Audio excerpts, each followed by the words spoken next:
So I am Celine Joyce Dumlao. I'm Jennifer P. Oriola. Hello, and I'm Iana J. Gonzalez. Hi, I'm Nicole G. San Pedro.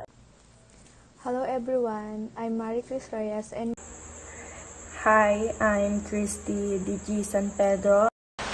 Hi everyone, I'm Ali Golia and Good day everyone. We are the Group 7 that will present to all of you our report entitled the Module 13, the Tourism Impact Mitigation and Adaptation, the Chapter 7. So let's start. So Tourism Impact Mitigation and Adaptation. So here are the preview of this report so that all of us can have an idea what we will tackle in this chapter or module. So, di ba aware naman tayo na may relationship yung tourism sa environment na nakakaapekto sa economy, society, and the environment, lalo na sa mga destinations. In this chapter, malalaman natin yung ano nga ba ang mga consequences ng pagkakaroon ng mismanaged tourism. Then malalaman natin kung paano maiiwasan o makontrol yung mga yon. Also, yung mga epekto ng climate change, sa mitigation and adaptation, ma-highlight din dito. So the first topic in this chapter is the negative impacts of tourism. So syempre, pag may positive impacts, meron din negative impacts sa tourism. Kasi sinasabi na ang tourism ay double-edged sword. Kasi ang mga tourism products pwedeng maging good or bad effects sa atin. Pero nasa pagpaplano, build o manage kung paano natin maiiwasan yun. So, ang mga negative consequences or impacts, malalaman natin isa-isa yan. Negative impacts of tourism in economic. So, first is the dependence on external and management expertise. Second is the residents losing control of tourism to outside investors. Third is the residents being eased out of employment by outside workers. So, yung nawala na ng trabaho, mga locals dahil sa mga tao na nanggagaling sa ibang bansa. Then, the leakage due to importation of items to be sold in souvenir shops. So, ilag sa mga imported goods, di ba? So, sa halip sa ating bansa na pupunta yung pera nun, so kung saan pa nakakarating. Then, increased prices of food and other commodities. So, dahil sa extra demand, kaya tumataas yung presyo ng mga pagkain. At yung mga commodities naman sa extra demand sa local services. Then, over-dependence of tourism. So, yung masyado nakadepende sa tourism. Kasi di ba alam naman natin na ang tourism. So, pwedeng malaking pera yung pumasok sa bansa pag in demand. So, pagka humina yung demand, so pwede yung makarating sa major economic crisis. Then the decline of traditional economic activities such as fishing and farming. So, sa halip na nag-i-invest sa economic activity so, sa tourism na daw halos nag-i-invest. So, nawawala na importance yung fishing and farming na importante din as a source of living. So, the negative impacts of tourism in social. So, first is the loss of privacy, intrusion in daily life. So, for example, ito yung mga tourists na nagpo-post sila ng mga pictures in social medias, showing people na hindi naman pumayag o walang alam na kinuhanan sila ng pictures. So, doon, nababiolate ng tourists yung privacy ng iba. Then, second is the irritation due to crowding, longer queues in restaurants, and traffic congestion. So, di ba pag crowded sa isang place, di ba, nakakairita minsan. Kasi wala ka ng space. So, due to crowding, nagkakaroon ng stress between the tourists and the residents. Saka minsan, di ba, pag traffic, di ba, pag sobrang tagal umusad ng mga sasakyan. Then, loss of access to beach and other natural resources by residents. Then, increased crime against tourists and residents. So, dahil sa crime na nagagawa, so it can lead to nababawasan yung attractiveness of one's destination. So, dahil doon, bababa yung demand. Saka, syempre, may masasaktan both the tourists and the residents. So, for example, may na-hold up doon, o kaya may nagbarilan. So, hindi ka na pupunta doon, di ba? Siyempre, sa iba ka na pupunta na walang crime na naganap. So, then, the possible drug problem. So, alam naman natin na yung drugs sa atin ay illegal, di ba? So, yung mga tourists na nagdadala sila ng mga drugs sa ating bansa, di ba? So, kaya nadadagdagan yung possible drug problem. Tsaka yung mga tourists, so, pwede nilang gamitin yon during vacation. And then, the prostitution or child sex slavery. So, ito naman yung isa sa mga crime na pwedeng mangyari in tourism. So katulad sa mga massage parlors or mga nightclubs, so, ginagamit nila yung mga women or mga minors so para maka-attract ng clients. So, di ba pagka ganun, mataas yung bayad. So, ginagamit nila yung mga women at minors.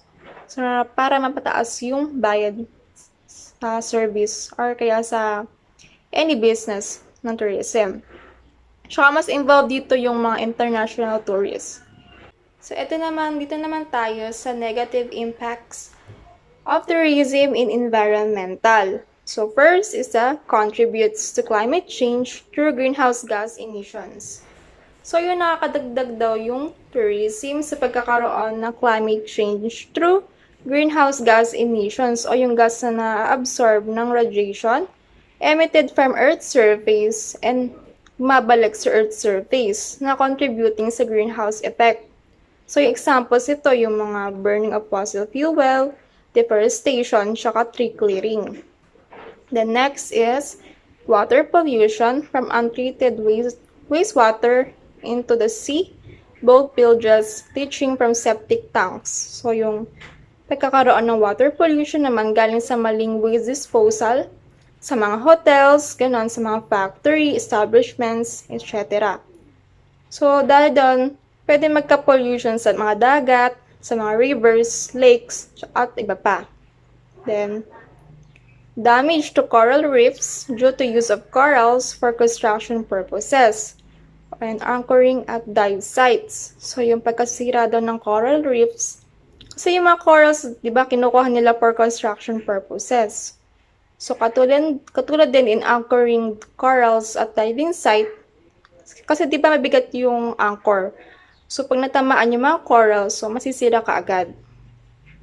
The next is beach erosion due to dredging of sand or sand mining and badly built piers, causing sand accretion and erosion.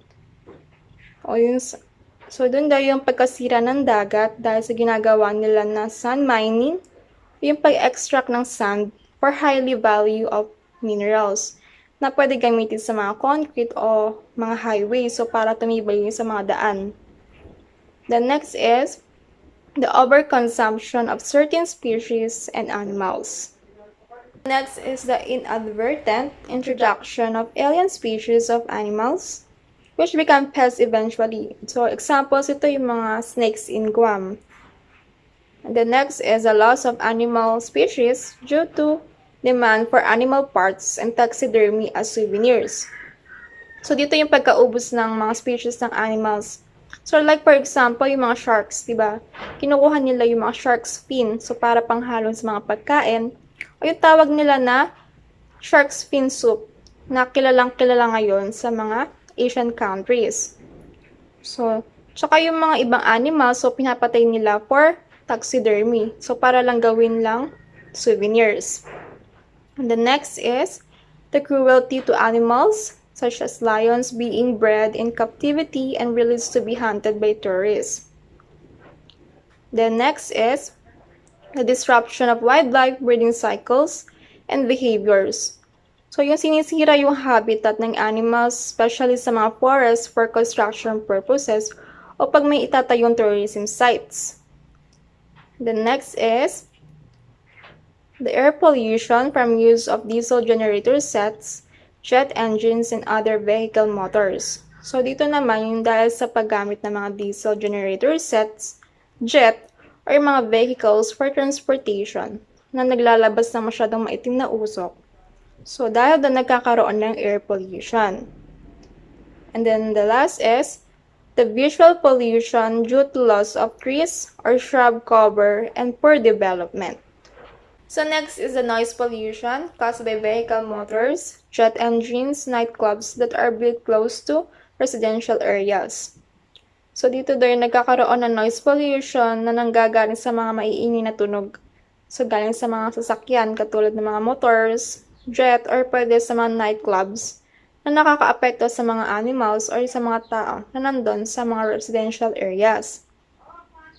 The next is light pollution. So dito naman yung paggamit ng artificial light na galing sa mga hotels, establishments, tourism sites. So para mapaganda yung isang place. So dahil doon, naapektuhan yung human health katulad na mapalala yung obesity, depression, sleep disorders at iba pa. So dahil daw sa light pollution, so pwede makatanggal ng starlight sa gabi o yung mga between, di ba? So next is garbage and littering. So di ba pagka maraming tourists, so maraming kalat na pwede ma-produce galing sa mga kinakain, ginagamit at iba pa. So pag may isa nagkalat, so pag pinagsama-sama yun, dadami ng dadami. Saka yung iba, di ba, kung saan-saan na nagtatapon, which is wrong naman. Kaya naging negative impacts siya sa tourism. The next is the soil contamination from pesticides or sa mga golf courses. So dito pagka nag-contaminate yung soil sa mga golf courses, so dahil sa ginagamit nilang mga pesticides, so para ma-maintain yung grounds ng golf courses. So, kaya nagkakaroon ng soil contamination. Then, groundwater contamination from chemicals leached by golf courses. So, katulad lang din to ng soil contamination na pwede makontaminate yung groundwater through chemicals na pwede ma-absorb ng soil papunta sa groundwater na pwede ma-expose yung mga tao sa contaminated water. Then, vandalized facilities, buildings, and monuments. So, ito naman yung pagka sinasadyang sinisira yung lalo na sa mga historical monuments o natural landmarks. So, katulad ng pagsusulat ng kung ano-ano or kaya naman yung pagdidikit ng chewing gum sa mga landmarks na pwede magdulot ng malaking damage dahil sa mga pasaway ng mga turista. So, the next topic is the tourism impact mitigation measures. So, sabi ni Sharma, so dinefine niya yung mitigation as pag-implement ng mga measures o ways para mabawasan ang negative effects ng mga action ng tourism sa environment. So, meron na 3 general types of mitigation. So, first is the prevention and control measures. Second is compensatory measures. And then third is remediation or corrective measures. So, the first general type of mitigation is the prevention and control measures. So, pag sabihin daw nito yung by the words prevent and control, so meaning iwasan o i-control yung damage na pwedeng idulot. So, pag sabihin nito, so kailangan ng iba ng ideas, techniques, saka practices na ginagawa noon. So, for example, dito yung, so para hindi makontaminate yung groundwater, kailangan malayo yung well or yung igiba ng tubig sa mga latrines o yung mga toilet. So, para hindi makontaminate yung water na pwedeng gamitin for everyday use. So, para safe din gamitin, di ba? So, yung second general type na mitigation was the compensatory measures. So, yung compensatory measures daw yung para maiwasan yung damage na nangyari o nagawang actions caused by negative impacts of tourism. So, for example, yung magtanim ng mga puno sa ibang lugar, so para mapalitan yung mga naputol sa mga construction or tourism sites. So, kahit may mga naputol, may kapalit agad. Yun yung compensatory measures. So, the third general type of mitigation, which is the remediation or corrective measures. So, dito na naman pag-repair or restore ng environment pagkatapos ng damage. So, by means in environment, so kailangan natin umisip kung paano natin maiayos pa yun ng mga nasira. So, like for example, sa mga construction sites, di ba pagtapos na gawin yung mga buildings or establishments, so kaya need natin mag-regrade o yung process ng leveling out land to allow for the proper drainage of water and replant a tip o taniman ng mga halaman o damo after construction is finished. So, para hindi masira yung foundation ng area na yon dahil sa pooling of water. So, yun yung remediation or corrective measures. Policy, kasama siya sa mga measures so para maiwasan yung negative impacts of tourism. So, alam naman natin yung policy na ay kailangan sundin to discipline and control yung mga actions. So, in charge dito yung government, so para magbigay ng batas, policy, tsaka mga ordinances. So, like for example, yung Customs, Immigration, and Quarantine or CIQ. So, dadaan muna sa kanila kung sino ano ang pwedeng pumasok sa bansa. So, syempre, yung mga barrel, drugs, and pornographic material. So, hindi pwede yun kasi makakasama yun sa economy natin at syempre sa mga tao. Saka yung mga tao na ang intention ay gumawa ng krimen or may mga sakit, katulad ngayon, di ba, na may COVID, or kaya naman may mga illegal business, or kaya prostitution, so hindi sila makakapasok talaga, kahit sa mga airports, seaports, or kaya kahit saan na pwedeng pasukan sa isang bansa.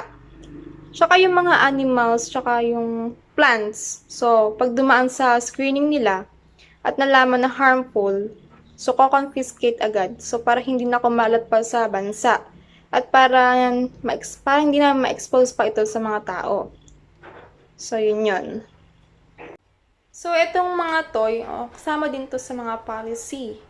So first is the individual tourism properties can also implement their own environmental policies to reduce waste. So yung mga other tourism properties daw, so meron din silang ginagawang policies. So, para makatulong sa environment, saka para maiwasan yung pagsasayang o yung mga kalat. So, for example, dito yung mga hotels, di ba? Kumukuha sila ng mga suppliers. So, para sa mga hotel products nila, such as sa mga sabon, di ba? Gumagamit sila ng minimal o no packaging materials. So, para makasave. At the same time, mabawasan pa yung kalat. Then, next is the government can also encourage certain types of tourism to attract only the desired kinds of visitors. So, for example, dito yung mga theme parks, di ba? So, syempre, sino ba yung madalas maglibot doon? So, ada yung mga families na gusto mag-banding. Or kaya naman yung mga casinos. So, syempre, ang halos mapupunta doon yung mga gamblers o yung hiling magsugal. So, doon malalaman na agad yung mga visitors. The next is important that the government consider the net benefits of any type of tourism before it grants permission for such development. So user fees, also known as environmental fee, are another instrument to provide for the cost of maintaining the environmental sensitive areas. Sabi naman dito, so importante na ang government mismo yung mag-recognize sa mga benefits ng tourism sa tao, sa environment. So, pag may bad benefits na pwedeng maka-affect sa, syempre, hindi dapat agad tatanggapin o papayagan. So, para maiwasan yung damage.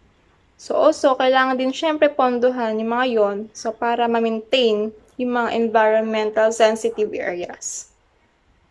And that's all my topic. And Jennifer Arola will be the next reporter. My topic is all about the technology. So, isa din daw yung technology na naapektuhan at malaki daw yung impluensya sa tourism.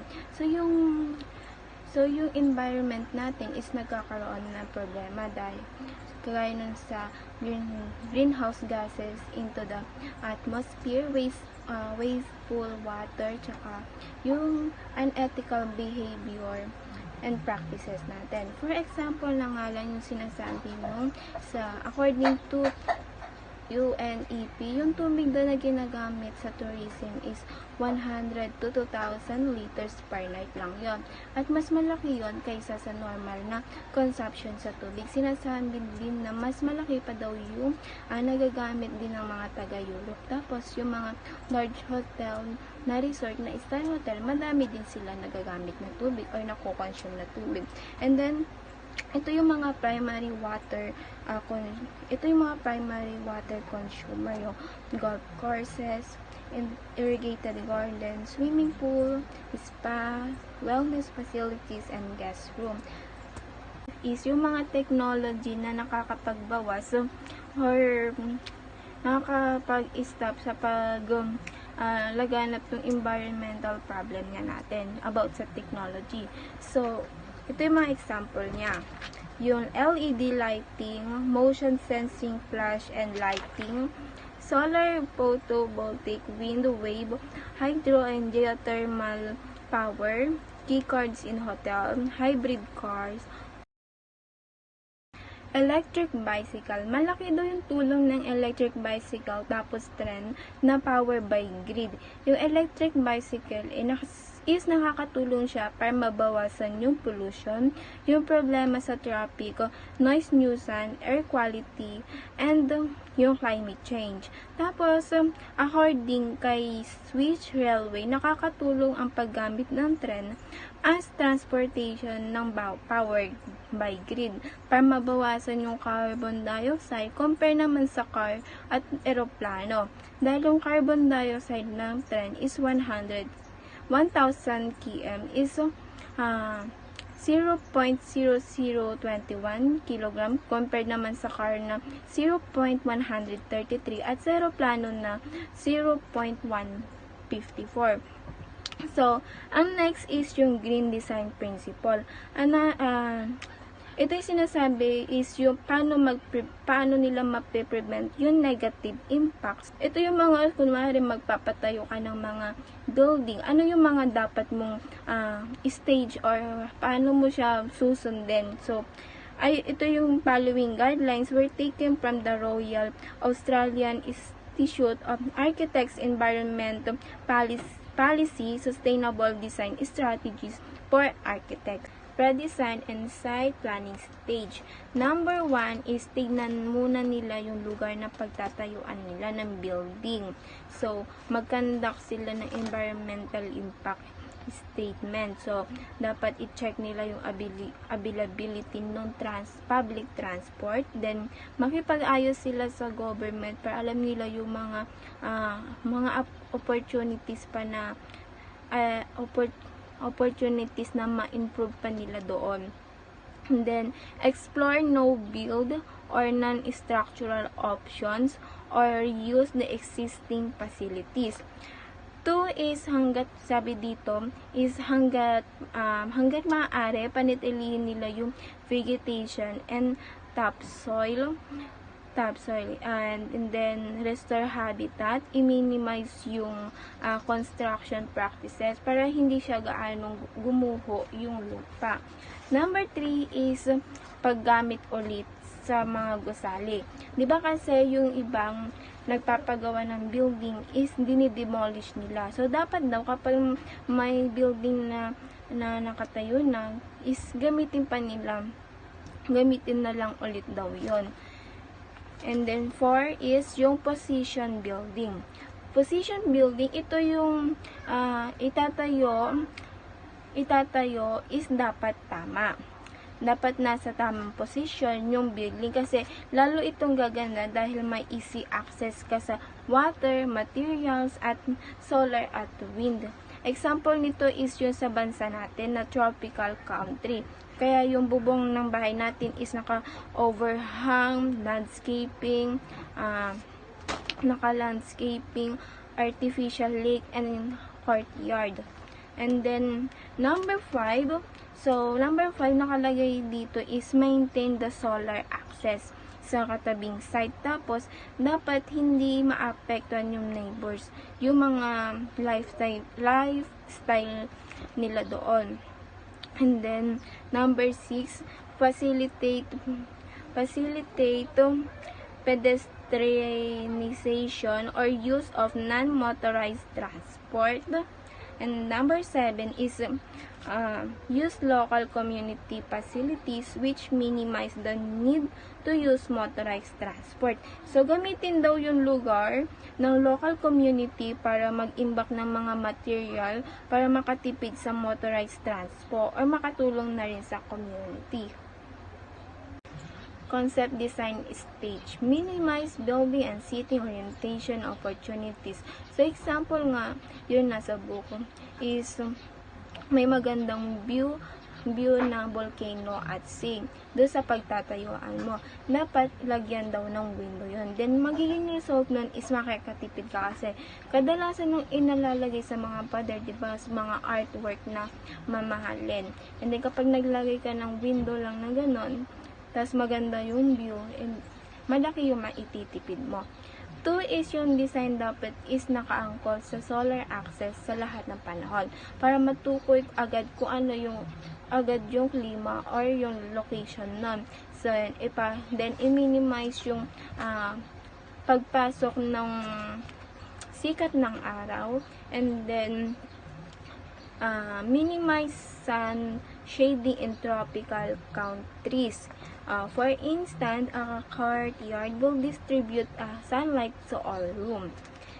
Number 3 is minimize natural lighting and ventilation for specific climate and location.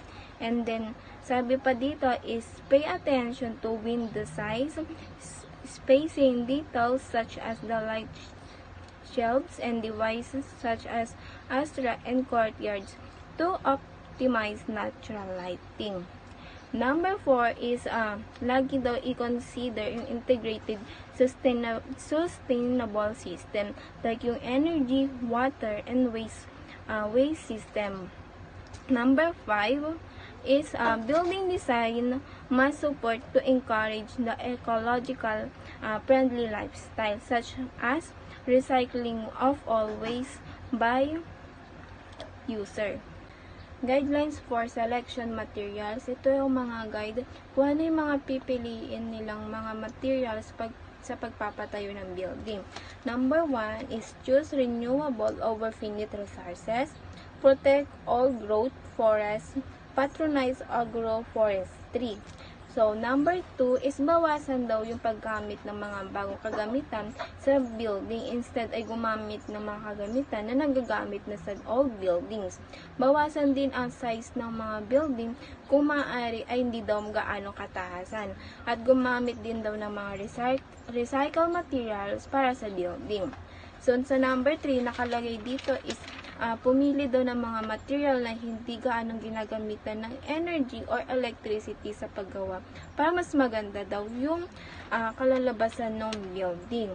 And then number 4 is pumili daw ng product na mababa ang toxicity level para maiwasan yung pollution kagaya ng raw material extraction, production, transport, installation, and on-site removal of such products. Planning for energy use. We have three types of planning for energy use. One is encourage or reduce power consumption through passive solar design such as natural clothes drying facilities. From the word planning, it is basically thinking of what is happening.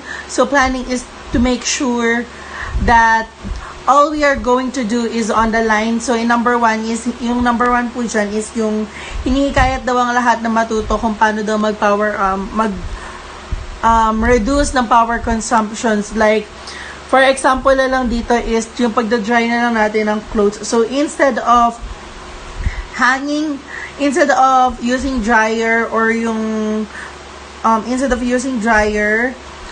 we should use the natural wind and the heat of the sun outside. So ihang na lang daw natin yung mga clothes natin. By that, we can help to reduce the power consumption po sa atin din. And number 2 is select energy efficient appliances and high efficient site and sensor system. Select energy o pagpili ng tamang appliances para sa ating mga bahay to reduce power consumption. Also make sure that it is high efficient as sensor system. So number 3 po is encourage use of wind, geothermal, and mini hydro energy. Hikayatin din natin na gumamit ang mga tao ng wind, geothermal, and mini hydro energy. By that, we can live simple and also help reduce consumption of power. Planning for water use and others. So 4 types of planning and water use and others. Number 1 is conservation water on site, such as rainfall collections, gray water use, composing toilets, low volume flush, and non-flush toilet. Also, avoid water-hungry construction techniques. Number 2 is use plants that do not need too much water. So also plants is very well known nowadays, as in order to conserve water, use plants that no need too much water, such as cactus, rubber plants, or rubber tree, ponytail palm tree, and etc. Madaming plants dyan na pwede nating alagaan na hindi tayo masyado makakapag-consume ng water and makakapag-conserve pa tayo. Number 3 is build on and rehabilitate already disturbed and degraded land. So, kailangan daw natin mag-restore mga nagambala na and mga pinakinabangan na nating mga land para mas maging mas maayos to. At hindi na rin siya nagko-consume ng water. And last is design to facilitate recycling of waste. Sinasabi dito is kailangan na ang mga bagay is on place. Kailangan din siguraduhin na ang water ay dumadali ng maayos. Kailangan din na ang mga lugar ay nasa ayos para mas preserve ang topsoil and flora and fauna. So, for those who don't know, flora and fauna is referred to plants and animals in the broadest sense of words. Yon. So, number 2 is specify on-site waste minimizations, require all demolition material to be recycled, ensure construction and subcontractor sort on-site waste recycling, give preference to supplier who take back and recycle off-cuts and waste. This is to minimize things or mas palitin it. Also require all demolition materials para materials na gagamitin para sa recycled. Also, kailangan din ma-sure na yung mga contractors and subcontractors ay na-sort on na yung places or yung site para sa waste recycling. So, yung number 1 is dapat yung nilalaman ng building operation, manual gaya ng mga basic information tungkol sa building at sa mga equipment ay mabigyan ng consideration pagdating sa pagbibigay ng serbisyo. Like sa pagbibigay natin ng service. Pero parang yung pagkakadesign sa building, like for example, yung building is yung mga windows niya, nakaharap kung saan sisikat yung araw. So, tendency doon, may initan yung mga customers natin or yung mga nag-a-avail ng packages natin. So, need din natin mag-provide ng extra cooling or like yung sikat ng araw masyadong maliwanag kapag umaga. Kaya gagamitin mong curtain is yung mga blackout curtain, which is yun naman talaga yung mga ginagamit kapag mga nasa 5-star hotel tayo, right? Hindi yung maninipes para di magising yung customer sa hotel or hindi sila ma-disturb sa lighting ng araw. So, yung number 2 naman is, I don't know which client this is referring to, pero I'm assuming client as in yung mga electricians, civil engineers, architect, and etc. Other outsourced service, if ganito ibig sabihin lang yan, is ask for opinion sa mga expert and work with them para makabuo ng mga paraan para mapangalagaan yung building. For example is kung sabi ng electrician na wag bibili ng appliances na higit 220 voltage para ma-prevent mag-short circuit yung mga saksakan, or if sabi ng civil engineer na para di mabilis masira yung wooden flooring, dapat every year pinapatungan ng varnish, ganon. So, yun naman talaga, di ba? We need to learn from the expert. So, kasi kung susunod tayo sa mga sinasabi ng expert, mas mapapangalagaan natin yung buildings natin and mas mapaprevent yung mga pag-short circuit at saka pagsira ng mga flooring. Tourism Development Standard, dito ay pinapaliwanag ang mga batas sa Pilipinas tulad ng National Building Code PD 1096 na naglalaman ng mga gabay para sa pagpapagawa ng mga infrastructures para mas matiyak na pangangailangan ng turismo. Ilan sa mga sumusunod na mababanggit ay kinuha din sa Sri Lanka Standard Development Authority. So here in avoiding element hazard, importante yung kaligtasan. Kaya naman sa pagpapagawa ng mga infrastructures and buildings, mahirap humanap ng safe place or ligtas na lugar. So maraming natural na kadahilan na dapat isipin tulad ng klase ng lupa na tatayuan or kung nasa fault line ba to or mabilis bang bahain yung mga lugar. Kasi naman, kung mabilis nga naman bahain yung mga lugar, so sino pa mag-check-in sa building mo? Sino pa pupunta sa mga infrastructures mo? So, like for example, dito is yung mga hotel na kung gusto mo maganda yung view mo, sa matataas na lugar mo siya ilagay or i-elevate mo siya para mas maganda yung maging view mo while you're having a vacation. Kailangan mo din na i-analyze sa mga engineer yung lugar if yung soil niya is stable ba or unstable or landslide prone yung area. Tourist talaga yung main customers na pinapatayo natin. Of course, hindi nila ma-enjoy yung view ng lugar na pinuntahan nila. So, kailangan consider din to. For example nga is yung mga windows ay nakatapat siya sa mga beaches or mga views na kung saan mo man lang siya ilalagay. Kung sa city skyline, may nakatapat sa mga famous landmark like mga Tour Eiffel ng Paris, ganyan. So, di naman kailangan lalagyan mo ng balcony para isa sa mga selling point mo is yung beach sunset, diba? Or yung skyline landmark. All you need to do is the proper positioning of the windows sa mga cottages mo. The building height, so yung height ng building or yung dami ng palapag na nakadepende sa lugar na pagtatayuan at sa atmosphere na gusto mo. Halimbawa kung gusto mo ng mas natural or homely yung feeling, dapat hindi mas mataas sa mga puno yung building. Minsan naman, mas maganda yung mataas na building para maiwasan yung mga natural disaster na tinatawag natin or mas ma-prevent natin yung mga natural disaster na yon. Mas maganda yung matataas na building nga dahil nga doon. Tapos tulad ng if ever is sa tabi ng dagat, need natin doon ng mas mataas na building kasi just in case na magkaroon tayo ng bagyo, ng mga storm surge, tsunami, at least mas safe tayo kapag nasa taas kaysa sa mababang area. Yung building setback, sa pagkakaintindi ko is yung nakalaan ng layo or distansya ng isang building mula sa dagat or sa isa't isa para sa kaligtasan and para na din sa privacy or privatation ng isang tao. Hindi mo gugustuhin magtayo ng resort na malapit sa pangpang dahil sa banta ng tidal waves or ng mga tsunamis at iba pang risk. Sa iba daw, 12 meters dapat ang layo, tapos sa iba, 500 meters. Depende sa natakdang ligtas na layo. Sa mga cottage naman, dapat 10 meters layo sa isa't isa para nga doon sa mga privacy na sinasabi ko. Para kapag nagkaroon ng sunog or any problem na nangyari dun sa isang cottage, hindi agad-agad kakalat yung apoy or kung ano man yung problema na mangyayari like may gulo, may away, hindi agad-agad siya makaka-istorbo sa mga katabing cottages.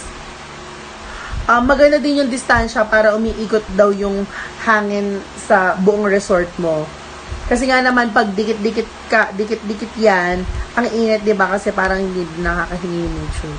So, mahalaga yung landscaping at dapat talagang kasama siya sa plano kapag magpapagawa ka. If may mga puno na mahalaga, dapat ma-replant sila. Pag may mga endemic na halaman or halaman na dun lang sa lugar na yun tumutubo, maganda itong gamitin kasi distinct siya sa lugar na yon. Like sa Thailand, yung hotel na tinutuluyan nila, nung mga tita ko before, is madalas nagamit nila ang mga lemongrass kasi national plant daw nila yon sa parang yung naging identity din nung hotel. So, dapat pangalagaan yung mga scenery, yung natatanaw ng guest sa bintana or yung una nila makikita pagpasok, ganun. Example po dito ay yung SM Cabanatuan. Makikita po natin doon na mayroon basement parking. And ang car parking spaces, dapat meron lang po siyang 2.4 meters by 4.8 meters with a minimum area of 30 square meters per space for open car parking. Adequate parking spaces for buses should be provided. Whenever possible, parking should be located off-street and to the side of or behind the building. Usually, makikita po natin yung mga parking area nasa gilid ng kalsada or basta nasa gilid po ng mga buildings. Example po dito ay yung mga nakatayong mga buildings, offices, or mga houses, etc. Siyempre, kailangan po nasa ilalim yung mga wirings nang sa gayon ay hindi makadistract or makaistorbo sa mga tao na pumupunta doon. And nang sa gayon wala din po madisgrasya. Example po dito ay ang wood na nag-originate from commercial forest plantation and not from primeval forest. Ang mga coral blocks ay dapat iwasan sapagkat nag-aambag ito sa pagkasira ng kapaligiran. Another example is Malay traditional house style with steep roofs and decorative woodwork which are featured in many public buildings in Malaysia. Dito sa road, syempre dapat itong i-disenyo para sa kaligtasan at kasiyahan ng mga panauhin. Kabilang isang buong sistemang walkway ng pedestrian at sapat na pagsasalang-alang para sa lightning and planting. Planting Inskip and Kallenbergen, ipinapakita ang mga sumusunod na ilan sa kanilang recommendations sa kung paano dapat paunlarin ang mga resorts.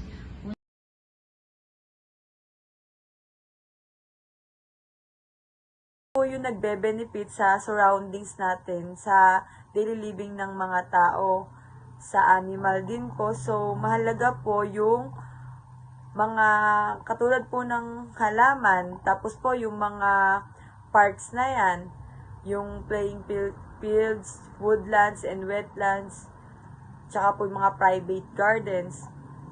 So, isa po sa mahalaga sa araw-araw is yun nga po, yung green infrastructure na yan, na nagbibigay ng buhay sa atin. Green infrastructure, the integration of plants in the urban environment. So, makikita natin dito is yung roadside vegetation. Merong mga puno sa may side nun. Sa may rooftop ng building is may mga plants. Sa may courtyards, may mga tree. Sa street trees contribute. Meron din urban parks, street vegetation. So, kasama talaga sa daily living ng tao yung green infrastructure na yan. Hindi pwedeng mawala kasi po, kailangan natin ng fresh airs, tsaka sila yung nakakatulong sa mga tao para mas makahinga tayo ng maayos, ng fresh, tapos nagbe-benefits din sa ating lahat. Kahit sa hayop, ganun din. So, eto po yun. Kaya mahalaga na pangalagaan natin yung mga nasa paligid natin, hindi lang yung ibang bagay, kundi eto, yung green infrastructure nga.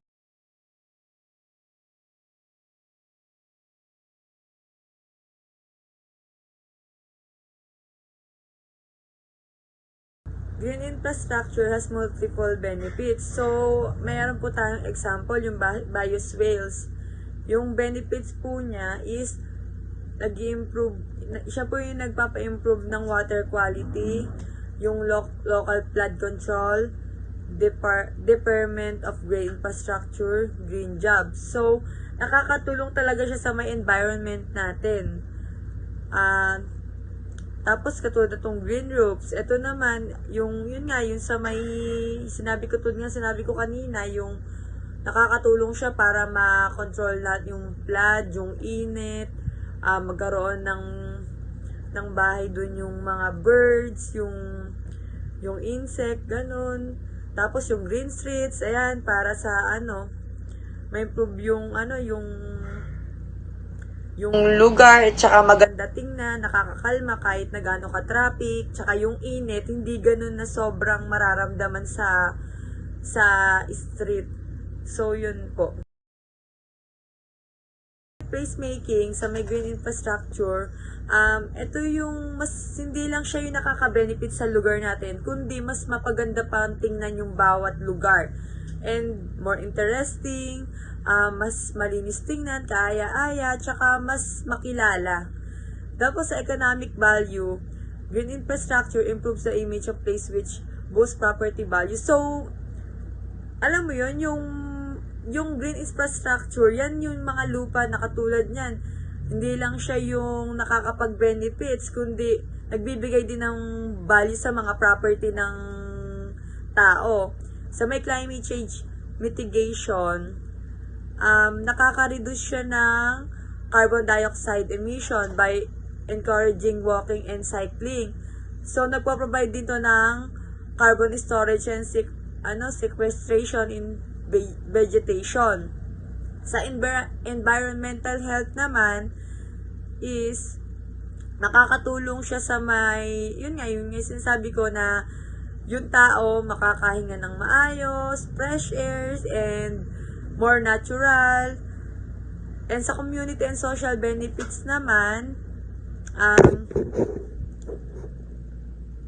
creates green spaces and for socializing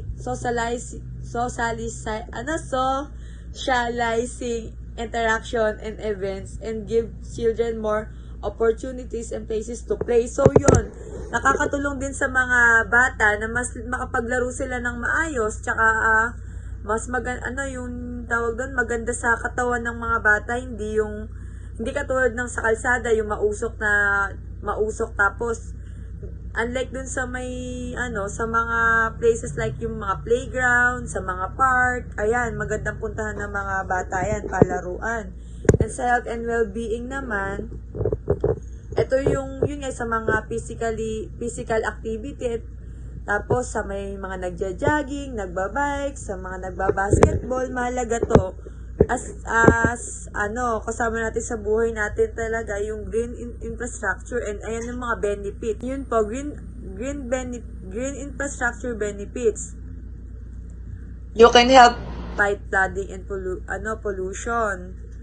Reduce greenhouse gases by using less energy. Improve storm resiliency and reduce flooding. Energy savings. And green roofs offer more shades and cooling effect. Increase property values by beautifying network ba yun? Beautifying network. Improve public health with better air quality. Saves when you recycle rain barrel water for plants and grass. Is all about behavioral modification. This topic, the behavior modification, meaning, ito yung pagbabago sa ating mga negatibong nagawa. By this topic, matututunan natin ang mga tama or the correct sets of response for any given stimulus, and also, it is the techniques of learnings which are effective to change the behaviors. Middleton in 1998, in Pierce 2005, as cited by Roque 2014. They suggest the sustainable tourist behavior. This sustainable tourist is an emerging term used in recognition seems to promote sustainable development at their destination. So here's the 10 tourist behavior. Behavioral modification have 8 characteristics. First, focus on behavior. Second, based on behavioral principles. Third, emphasis on current environmental events. Fourth, precise descriptions of procedures implemented by people in everyday life. Sixth, measurement of behavior change. Seventh, the emphasis on past events as success of behavior. 8.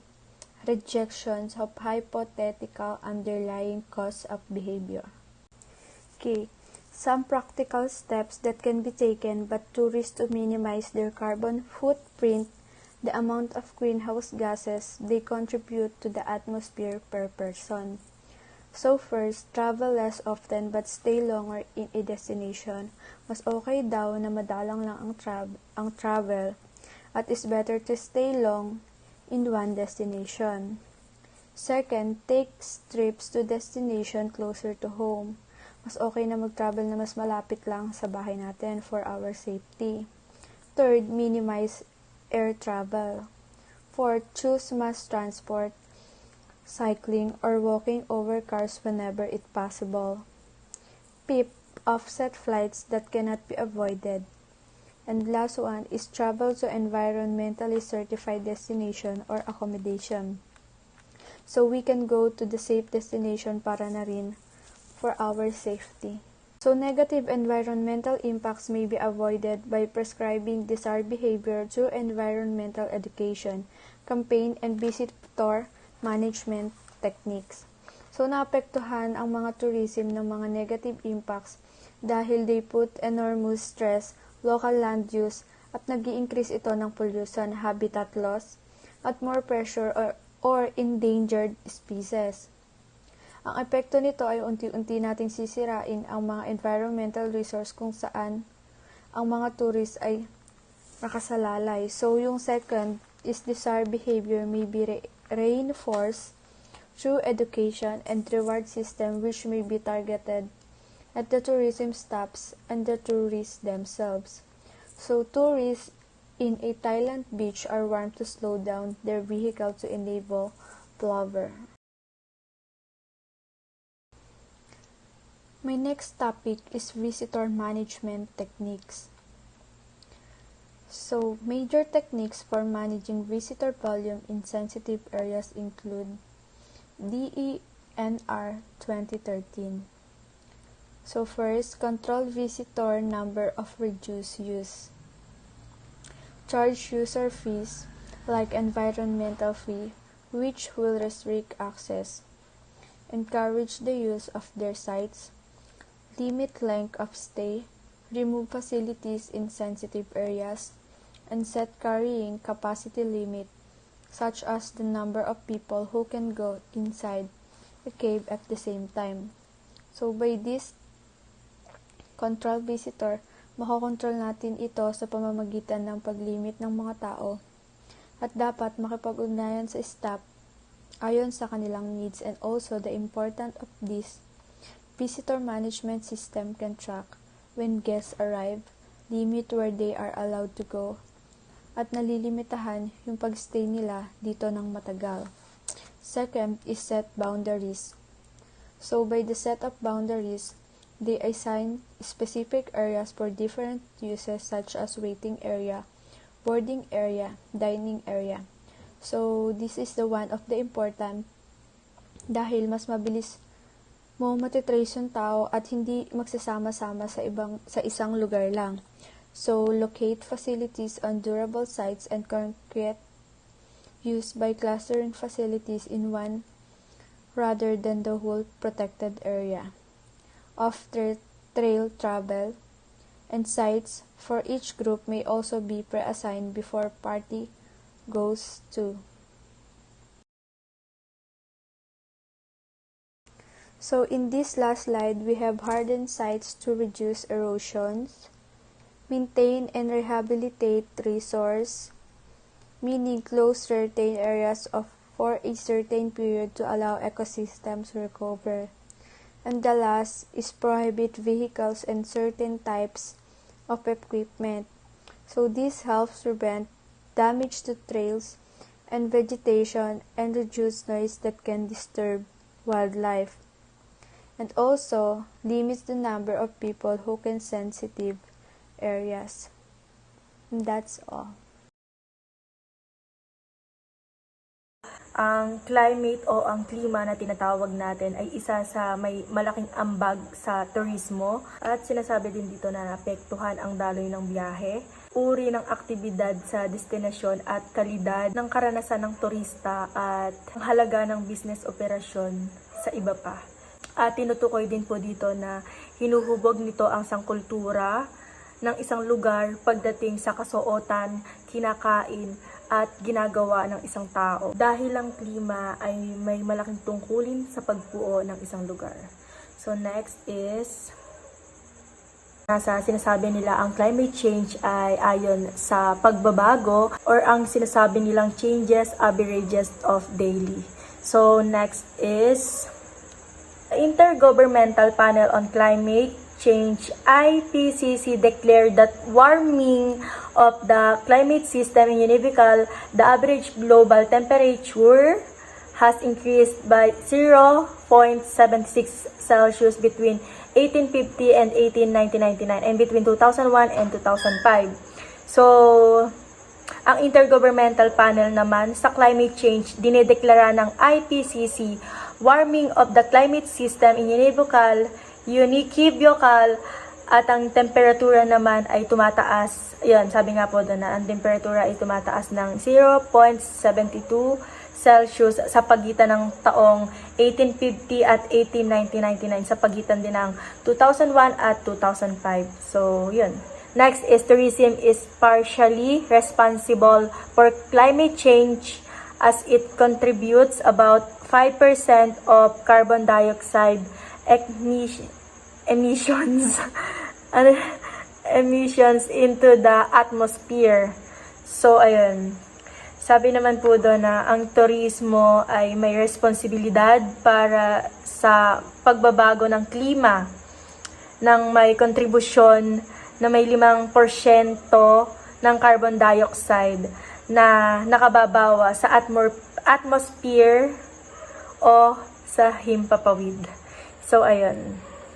Next is the IPCC describe the following impacts of climate change on the tourism sector. Ayan, nakapaloob po dyan yung extreme weather conditions, extensive damage due to storm surges, especially at the ground floor and basement where their famed Spiral restaurant is located. Next is floods caused by heavy rain, damage infrastructure and fixed tourism asset and scenic views. Next is climate change alters the timing when flowers bloom, which affects certain festivals such as Cherry Blossom Festival in Japan and Tulip Festival in Canada. So next is warmer temperature brought about by climate change also induces diseases like malaria, making destination less attractive to tourists. Next is global warming has been causing the polar ice caps and glaciers to melt, leading to sea level rise. Next is increasing global temperatures could result in milder winters in the northern hemisphere, which could further reduce the appeal of small islands as tourist destination. Next is in the Philippines, erosion of beaches is evident in many coastal areas of northern Luzon, not just because of sea level rise but also sand mining. So next is droughts brought about by global warming threaten fresh water supply, a key ingredient in making the tourists stay comfortable, fine, and hygienic. So next is climate change and tourism advanced summary. So ayan, kabilang din po sa climate change and tourism ang Venice, Italy, sea level rise. Next is Great Barrier Reef, Australia, coral bleaching and mortality. Next is Glacier, Waterton International Peace Park, USA and Canada, Glacier Retreat. And the last is Chanchan Archaeological Zone, Peru, El Nino Southern Oscillation, and so cause flooding and eroding. Ito na yung last part about climate change. So, climate change has been wreaking havoc on the tourism industry in the following ways. So, first is infrastructure damage or ang tinatawag na pagkasira ng infrastructure, damage to property or ang tinatawag na pagkasira ng mga ari-arian, business interruptions, ang paghinto ng mga pinagkakakitaan.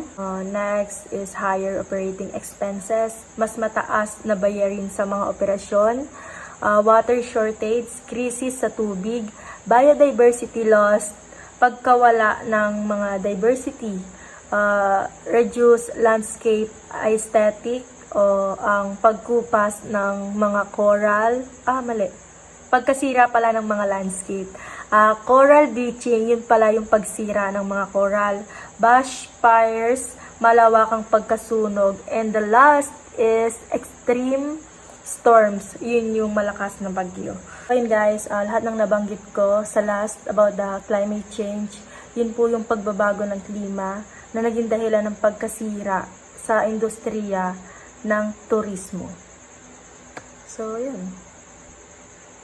I think that's it. Thank you so much for listening. Keep safe always, guys. Stay at home.